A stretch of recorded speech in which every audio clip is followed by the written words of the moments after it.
مزید آتی ویڈیوز دیکھنے کے لیے ہمارے یوٹیوب چینل کو سبسکرائب کریں، لائک کریں، شکریہ۔ خاندانی نظام کو مستحکم کیا جائے۔ پھر آپ اس سے آگے بڑھیے، اس میں وہ احکام بھی ہیں جن کا تعلق معاشیات سے ہے۔ سود حرام ہے، سٹہ حرام ہے، فارورڈ ٹریڈنگ کی اکثر شکلیں حرام ہیں، یہ پہلے سے جو فصلوں کے سودے ہو جاتے ہیں حرام ہے۔ یہ ساری چیزیں کیا ہیں؟ ان کا تعلق معاشیات سے ہے۔ پھر اس میں سیاست بھی ہے، قانون فوجداری بھی ہے، قانون دیوانی بھی ہے، قانون وراثت بھی ہے، قانون شہادت بھی ہے۔ زندگی کا کوئی گوشہ نہیں ہے کہ جو اسلام کے اندر نہ ہو۔ تو اب یوں سمجھیے کہ اقامت دین کا مطلب کیا ہوگا؟ نماز قائم کرنا مطلب ہوگا۔ اور کیجئے، میں ایک بات کہہ رہا ہوں سمجھانے کے لیے، نماز تو انگریز کے دور میں بھی قائم رہی، روزے تو انگریز کے دور میں بھی رکھے جاتے رہے۔ تو نماز لوگ زیادہ پڑھنے لگیں۔ فرض کیجئے کہ کسی ملک کے اندر نماز جو ہے وہاں کے 100% لوگ پڑھنے لگیں، لیکن اللہ کا قانون رائج نہ ہو تو کیا دین قائم ہو گیا؟ غور کیجئے اس بات پر کہ ہمارا تصور جب بھی آتا ہے دین کا، چونکہ ہماری 6 نسلیں 8 نسلیں غلامی میں بیت گئی ہیں، یہاں وہی بیٹھے ہیں ہندوستان پاکستان کے لوگ، ہماری نسلیں غلامی میں بیتی۔ اب ہوتے ہوتے ہماری ذہنیت بدل گئی، تصورات بدل گئے۔ وہ تو ایک نسل میں ہی فرق ہو جاتا ہے، کجائے کہ 6 نسلیں گزر گئی ہوں۔ کس حالت میں گزری کہ نماز بھی ہے، روزہ بھی ہے، زکوٰۃ بھی ہے، حج بھی ہے، شادی بیاہ بھی ہے، نکاح بھی ہے، عقیقہ بھی ہے، عیدین بھی ہے، یہ سب کچھ تو ہے، لیکن اسلام کا قانون نہیں، نہ فوجداری، نہ دیوانی، نہ قانون وراثت، نہ اس کے معاشی احکام کی کسی کو پرواہ۔ بینک قائم ہے، دھڑلے سے قائم ہے، بڑے بڑے حاجی اور نمازی لوگ اس بینک سے قرضے لے کر کاروبار کر رہے ہیں، بڑی بڑی مسجدوں کے متولی اور منتظم وہ ہاؤس بلڈنگ فائنانس کارپوریشن سے قرض لے رہے ہیں، مکان بنا رہے ہیں، محل تعمیر کر رہے ہیں۔ یہ ہوا کہ نہیں ہوا؟ یہ اس طریقے سے ذہنیت بدلی کہ وہ تصور ہی ذہن سے نکل گیا کہ یہ بھی کوئی دین کا حصہ ہے، ہمارا تصور یہی رہ گیا۔ لہذا کسی شخص کے دل میں دینی جذبہ پیدا ہوتا ہے تو بڑا تیر مارے گا، نماز زیادہ پڑھنی شروع کر دے گا۔ ابھی پہلے فرض پڑھ رہا تھا، تہجد بھی پڑھنی شروع کر دے گا، لیکن یہ خیال نہیں آئے گا کہ میرا دین صرف نماز روزے کا دین نہیں ہے، میرا دین تو مکمل زندگی کا دین ہے، میرا دین تو پامال ہے، اللہ کا دین تو مغلوب ہے، اللہ کا قانون جو ہے اس کے دھجیاں بکھر رہی ہیں، انسانوں کے بنائے ہوئے قانون چل رہے ہیں۔ اس کو، اس پورے 3 جو حصے ہیں، سماجی نظام، معاشی نظام، سیاسی نظام، اس میں پورے دین کو قائم کرنا اقامت دین ہے۔ یہ ہے ان اقیموا الدین ولا تتفرقوا فیہ۔ یہ کیسے ہوگا؟ جبکہ مل جل کر کام کرو، ایک جمعیت ہو، تفرقہ ہو آپ کا انہی چیزوں میں تفرقہ ہو جس پر کل میں بیان کر چکا ہوں۔ نور و بشر کا جھگڑا نہ چکے، علم غیب کا مسئلہ ہی حل نہ ہو، تو کہاں جمع ہوگے اور کہاں دین قائم کرو گے؟ دست و گریبان رہو گے آپس میں۔ لہذا ان اقیموا الدین ولا تتفرقوا فیہ، یہ اقامت دین ہے۔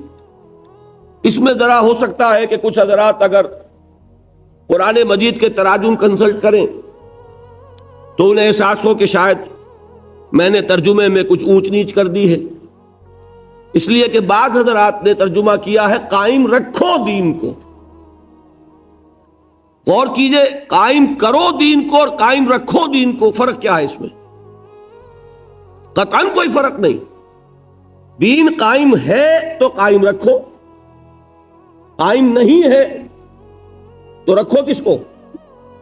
پہلے قائم کرو پھر قائم رکھو۔ سیدھی سی بات یہ ہے، خیمہ ہے، خیمہ اگر کھڑا ہے تو اسے کھڑا رکھنا ہے۔ اگر تیز آندھی آ رہی ہے تو آپ کیا کریں گے؟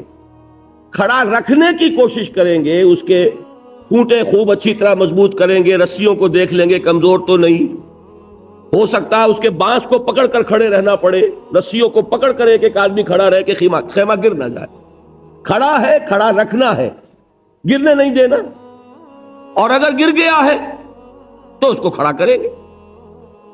اس کو یوں سمجھیے کہ اگر کوئی شخص خلافت راشدہ میں پیدا ہو جاتا تو اسے دین قائم کرنا نہیں ہے، وہ قائم تو کر گئے محمد الرسول اللہ صلی اللہ علیہ وسلم۔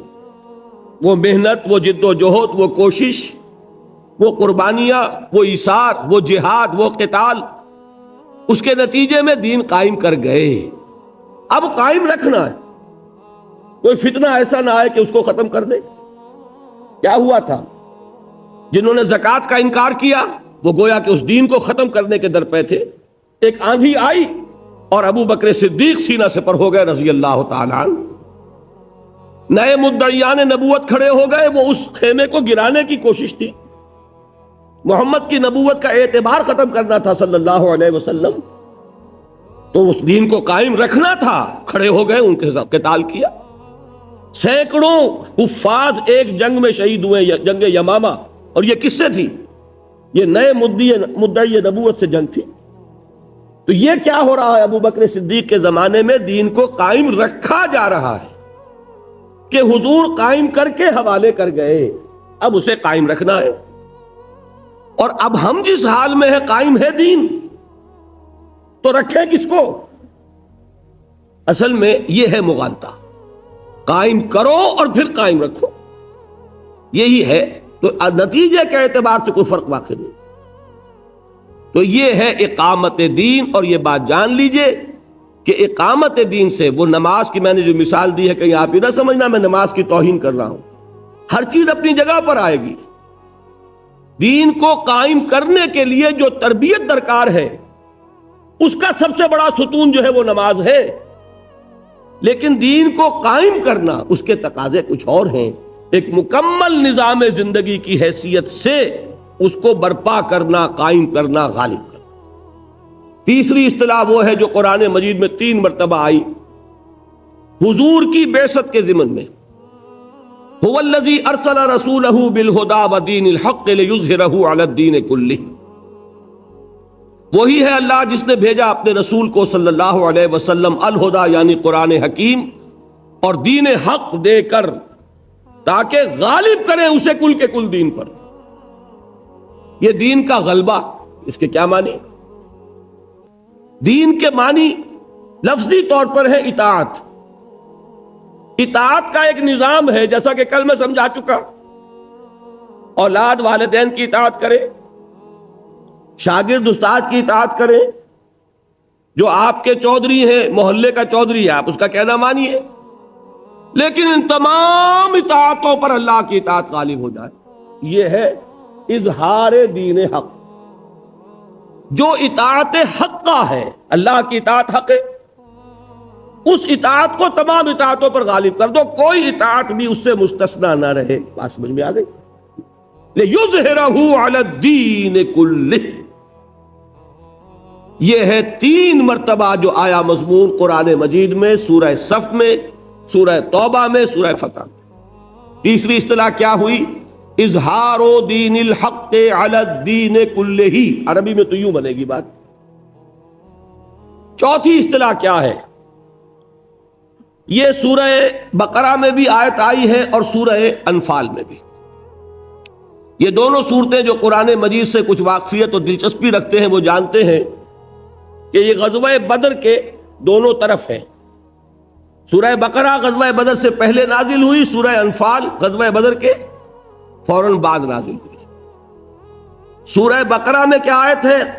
قاتلوہم حتی لا تکون فتنۃ ویکون الدین للہ۔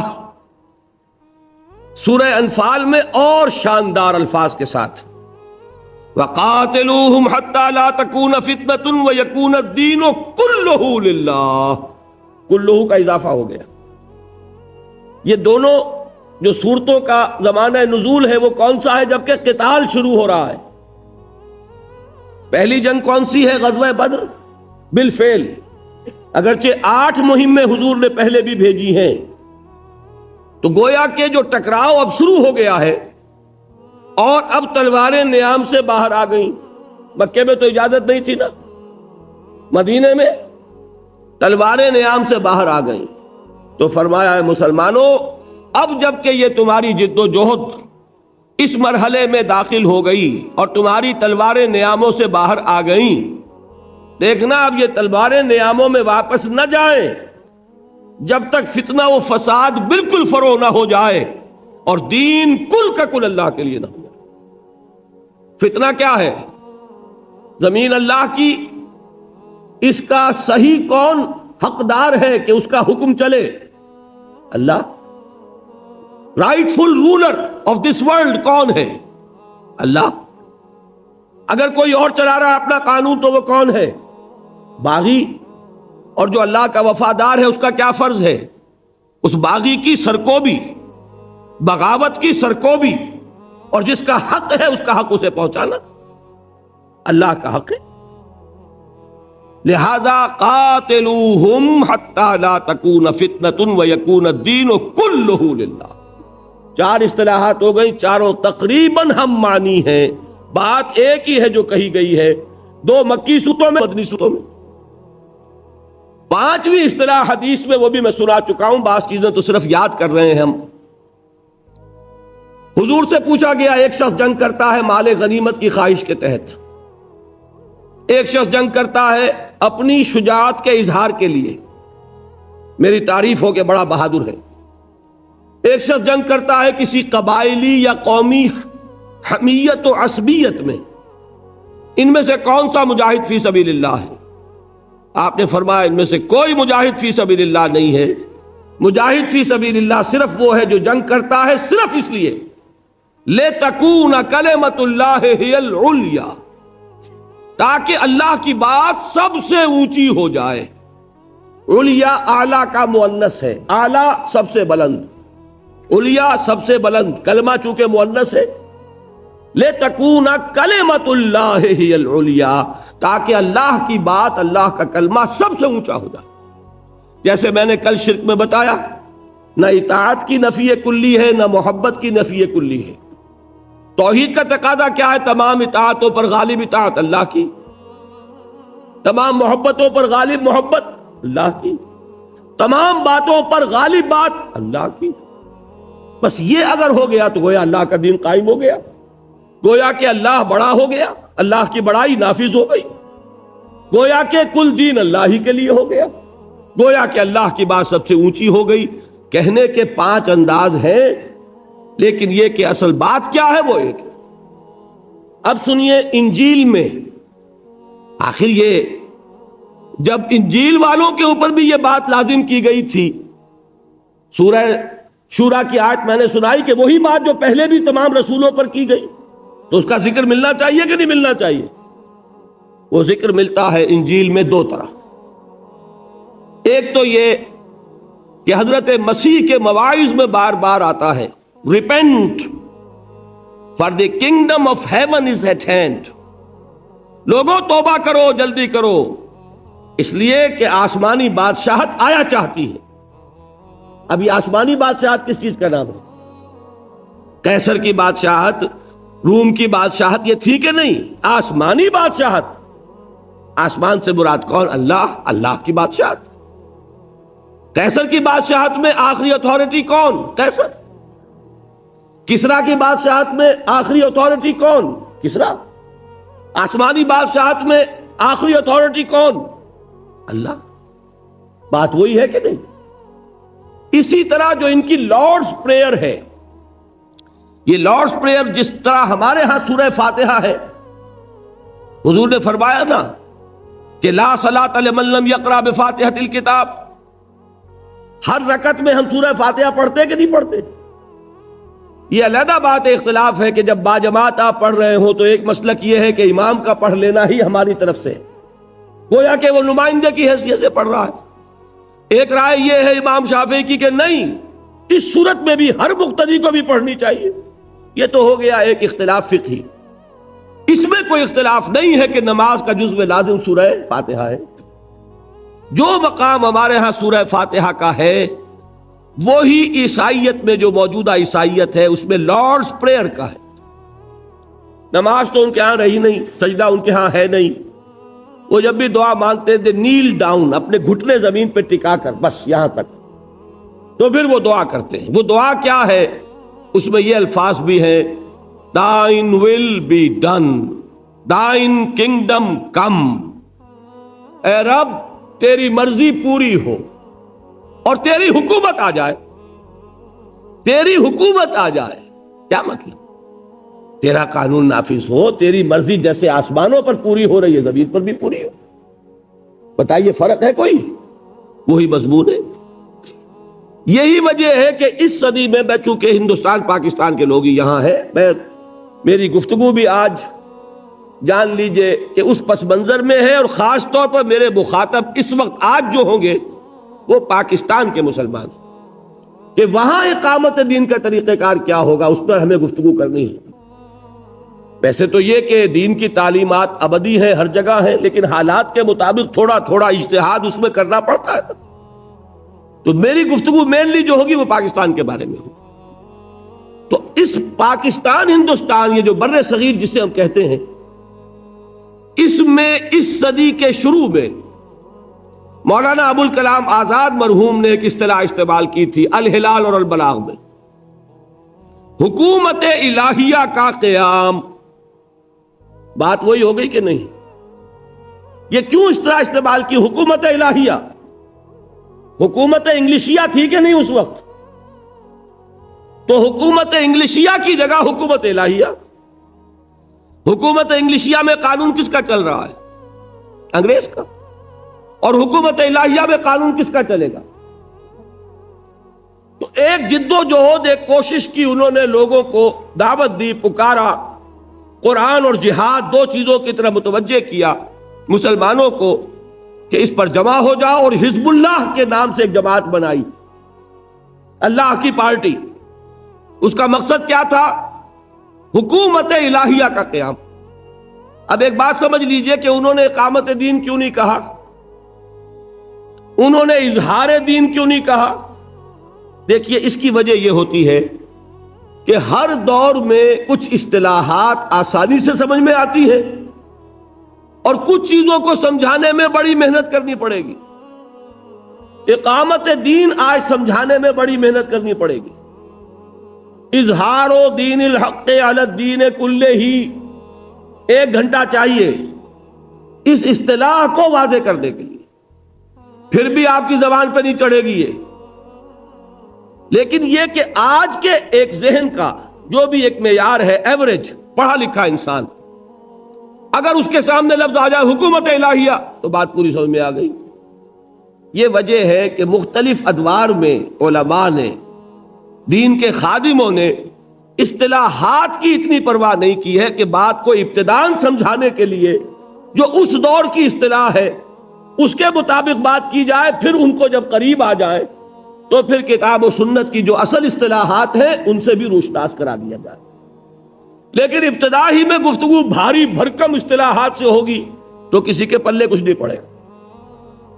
تو حکومت الہیہ کا قیام، یہ بات ایک علیحدہ بڑی تلخ داستان ہے ہماری کہ مولانا ابوالکلام آزاد وہ راستہ کیوں چھوڑ گئے.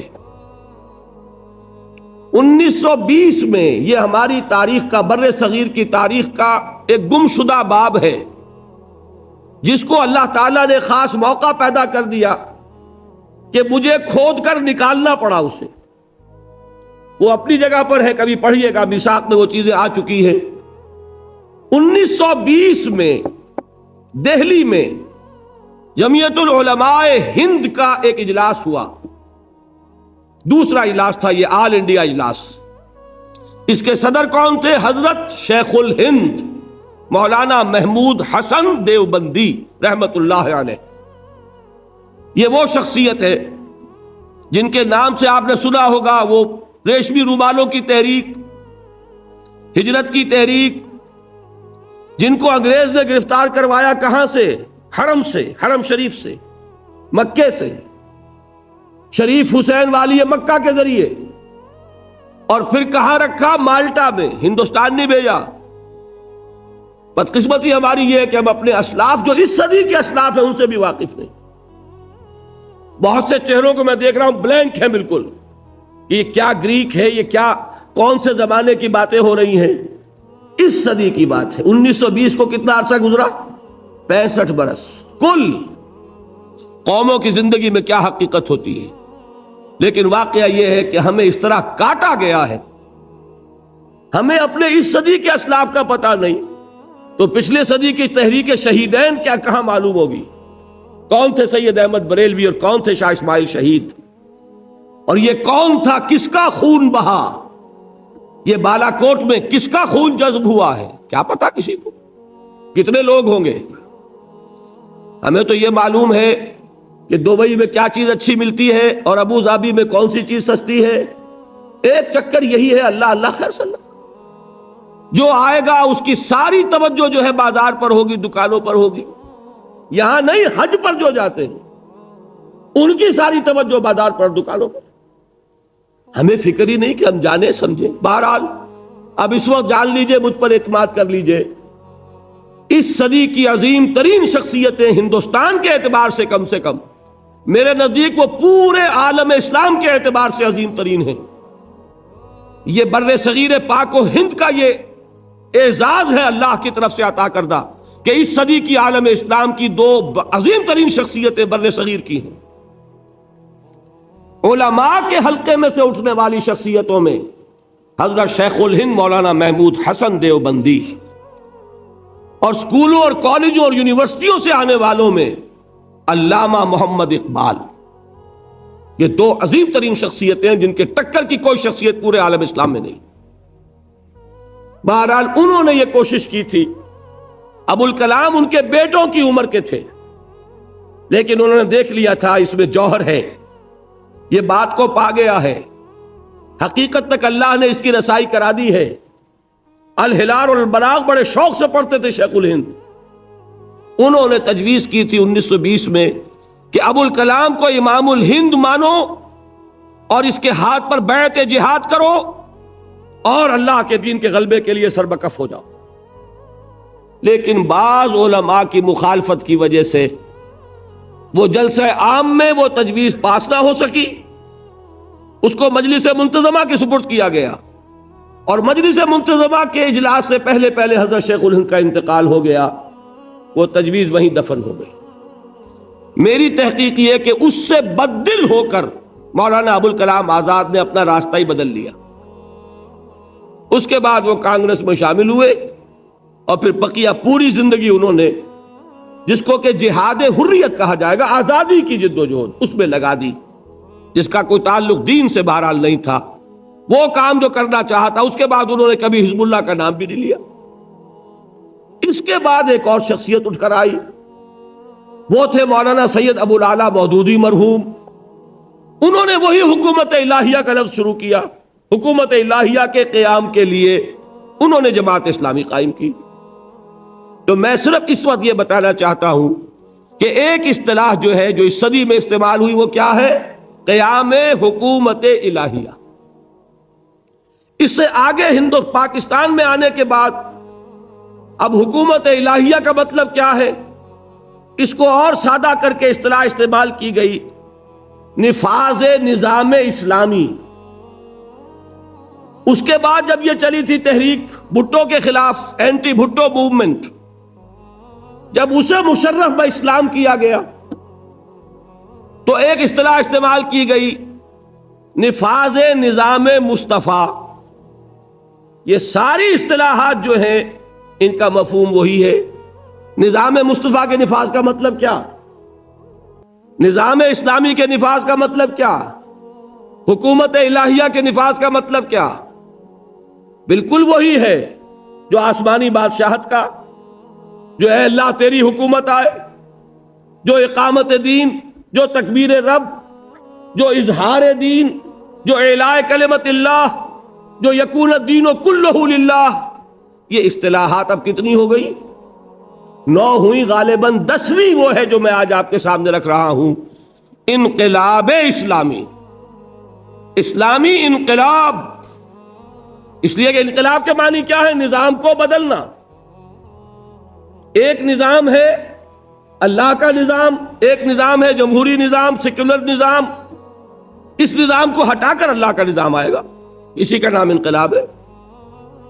اگر کسی جگہ پر سرمایہ دارانہ نظام ہے تو وہ ہٹے گا تو اشتراکی نظام آئے گا۔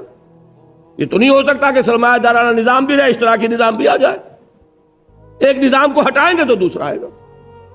اس معنی میں اسلامی انقلاب کی اصطلاح جو آج استعمال ہو رہی ہے وہ بالکل انہی اصطلاحات کا آج کے زمانے میں عام فہم انداز ہے، سمجھانے کے لیے، ذہنوں تک لانے کی۔ یہ ہے اقامت دین کا مفہوم۔ اب آئیے دوسری بات، دیکھیے اس اسلامی انقلاب کے اعتبار سے یا اقامت دین کے اعتبار سے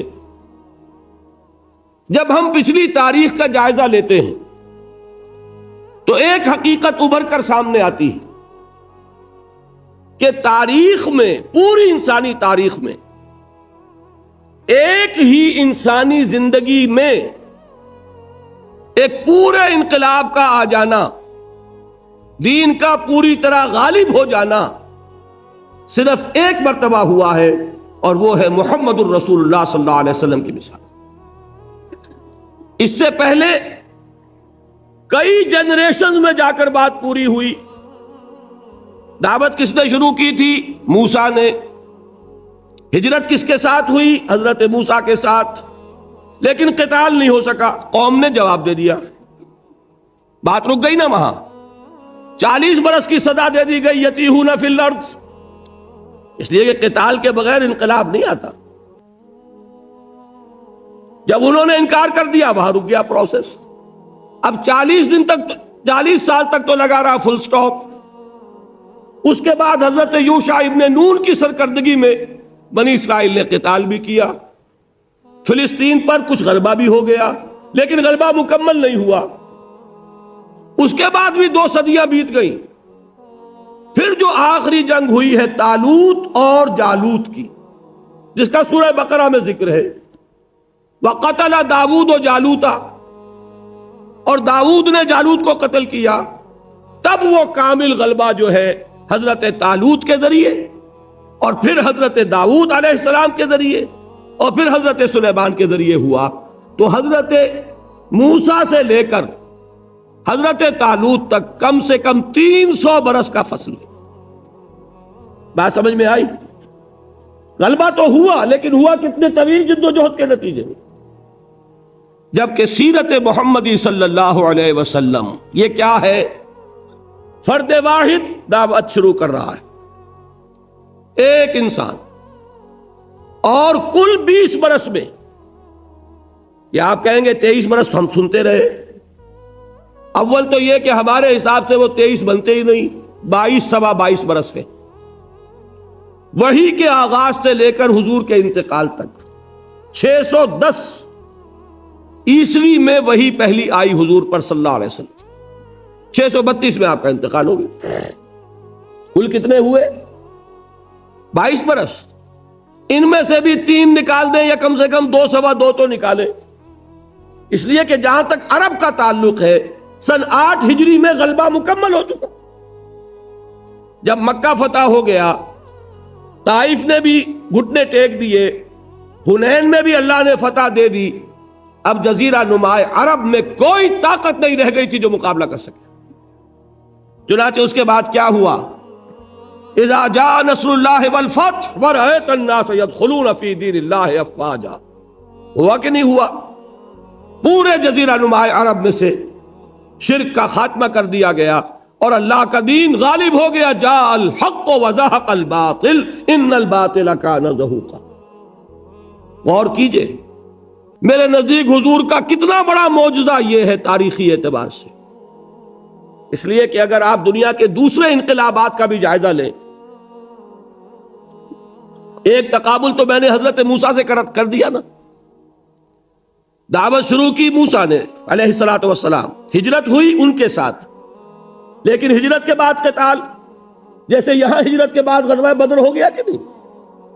قتال سے قوم نے انکار کر دیا، 40 سال کا فل سٹاپ۔ پھر قتال تو ہوا لیکن بھرپور انداز میں نہیں ہو سکا، 200 برس تک ایسے ہی اپس اینڈ ڈاؤن، جیسے حضور کی سیرت میں 6 برس تک ہے صرف۔ سن 2 ہجری کے رمضان سے لے کر سن 8 ہجری کے رمضان تک 6 برس۔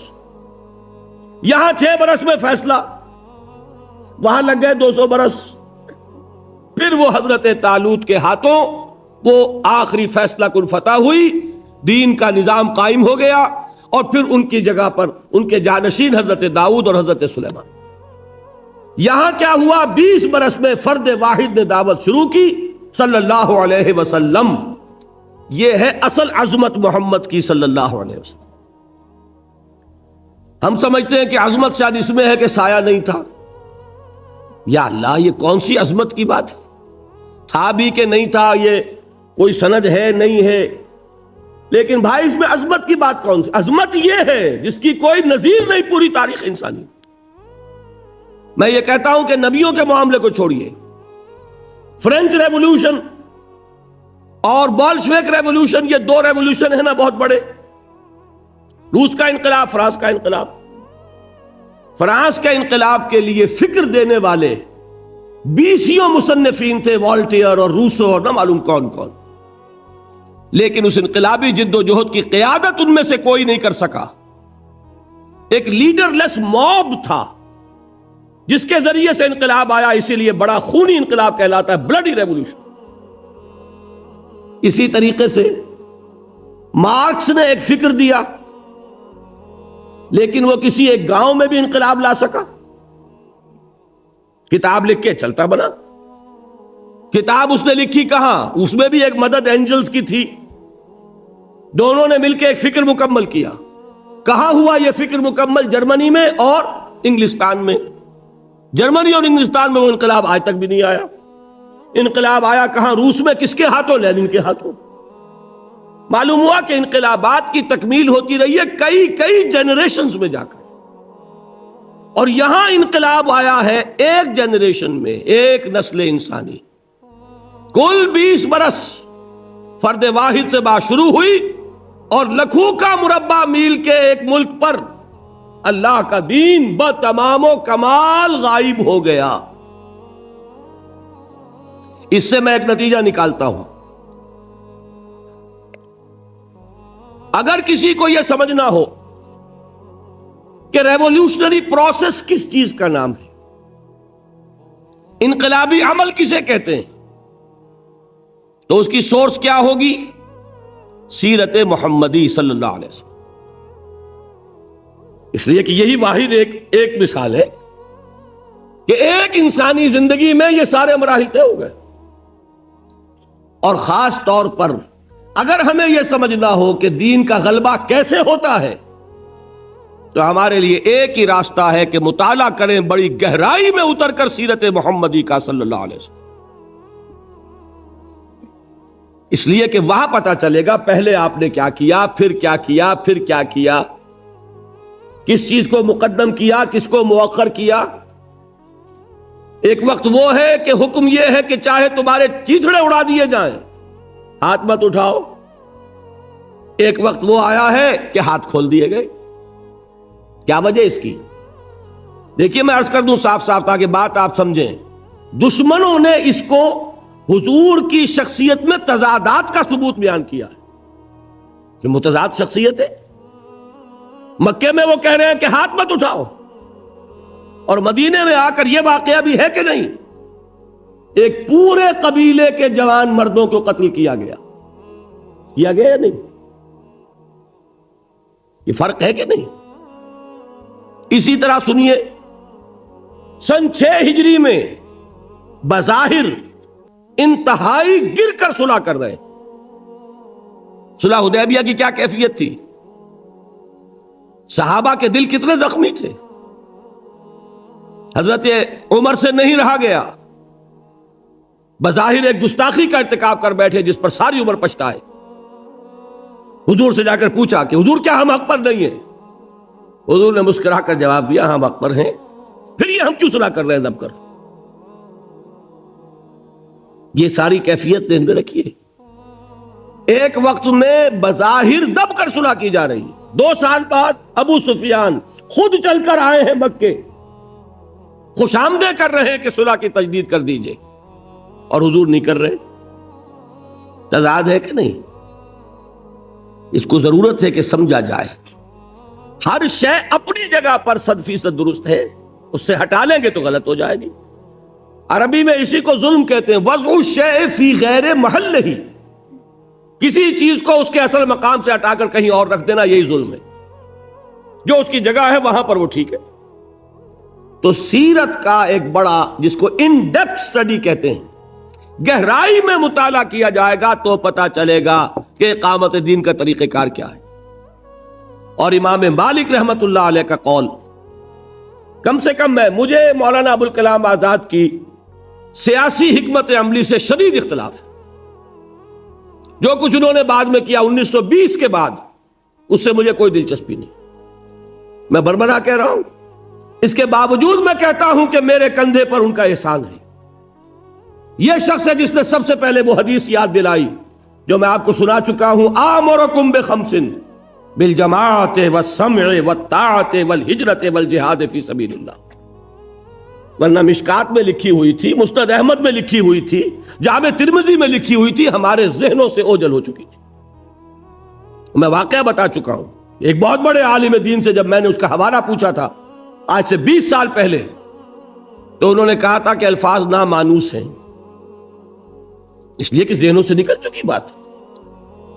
اسی طریقے سے ان کا ایک بہت بڑا احسان ہے، اسی الہلال البلاغ میں انہوں نے حضرت امام مالک رحمت اللہ علیہ کا ایک قول نقل کیا تھا، لا يصلح آخر هذه الامة الا بما صلح به اولها، اس امت کے آخری حصے کی اصلاح نہیں ہو سکے گی مگر اسی طریقے پر جس طریقے پر کہ پہلے حصے کی اصلاح ہوئی تھی۔ وہ پہلا حصہ کون سا تھا؟ میں نے کل آپ کو بتائی تھی وہ حدیث، ثواب هذه الامة۔ آج ایک اور حدیث اسی باب میں سے سنیے۔ حضور نے فرمایا کہ میری اس امت کا عجب حال ہے، بارش کا سا حال ہے، کہ جیسے یہ نہیں کہا جا سکتا کہ بارش کا پہلا حصہ زیادہ مفید ہوتا ہے یا آخری، اسی طریقے سے نہیں کہا جا سکے گا کہ میری امت کا پہلا حصہ بہتر ہے یا آخری۔ یا آخری دور جو آنا ہے، جس کے آثار ہیں، وہ آخری دور جس میں اللہ کا دین غالب ہوگا پورے کرۂ ارضی پر، اس کی خبر دی ہے محمد الرسول اللہ صلی اللہ علیہ وسلم۔ وَهُوَ الصَّادِقُ الْمَصْدُوقُ، وہ صادق اور مصدوق ہے، وہ سچے ہیں اور ان کی صداقت کی گواہی اللہ نے دی ہے۔ انہوں نے فرمایا ہے کہ پورے کرۂ ارضی پر کوئی گھر نہیں رہے گا، نہ اینٹ اور گارے کا بنا ہوا، نہ اونٹ کے بالوں سے بنے ہوئے کمبلوں کا بنا ہوا کوئی خیمہ رہے گا جس میں اللہ کا دین داخل نہ ہو جائے۔ دین کو تو غالب ہونا ہے، دین پورے کرۂ ارضی کے لیے آیا ہے، دین صرف جزیرہ نما عرب کے لیے نہیں آیا تھا۔ حضور نے غالب کر کے دکھا دیا اور اب امت کے حوالے کیا کہ اب پورے کرۂ ارضی پر اس کا غلبہ تمہارے ذمہ ہے۔ تو اب ہمارے لیے بہت ضروری ہے، جس کسی کا بھی یہ مقصد زندگی بن جائے، میں جو کہہ بیٹھا ہوں بات تھوڑی سی وضاحت کر دوں، یہ کام تو ہو کر رہے گا، صرف یہ ہے کہ ہم اس میں سے سعادت کا حصہ پاتے ہیں یا نہیں، یہ ہمارا مسئلہ ہے۔ اگر آپ کو ہماری یہ ویڈیو اچھی لگی ہے تو ہمارے چینل تجوید اسلام کو سبسکرائب کریں، تم لائک محروم کریں۔ رہتے ہو یا سعادت میں سے حصہ